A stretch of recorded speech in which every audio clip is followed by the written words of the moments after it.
Today, the Justice Department secured the conviction of 4 leaders of the Proud Boys for seditious conspiracy related to the January 6th attack on the Capitol. In addition, those defendants and a 5th member of the Proud Boys were all convicted of felonies, including obstructing Congress's certification of the 2020 presidential election results and conspiring to prevent Congress and federal officers from discharging their duties. The evidence presented at trial detailed the extent of the violence at the Capitol on January 6th and the central role these defendants played in setting into motion the unlawful events of that day. Today's verdict makes clear that the Justice Department will do everything in its power to defend the American people and American democracy. Since the January 6th attack, the Justice Department has conducted one of the largest, most complex, and most resource-intensive investigations in our history.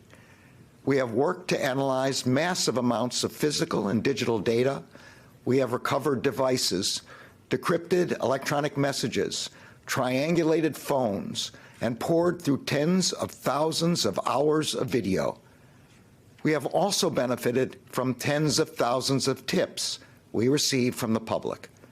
Following these digital and physical footprints, we were able to identify hundreds of people who, often masked, took part in the unlawful conduct of that day.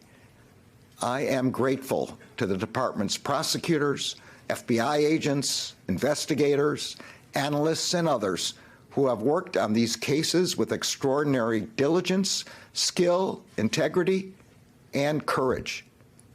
Over the past 2 years, the department has secured more than 600 convictions for a wide range of criminal conduct on January 6th, as well as in the days and weeks leading up to the attack. We have secured the convictions of defendants who fought, punched, tackled, and even tased police officers who were defending the Capitol that day, who crushed one officer in a door and dragged another down a flight of stairs, who attacked law enforcement officers with chemical agents that burned their eyes and skin, and who assaulted officers with pipes, poles, and other dangerous or deadly weapons.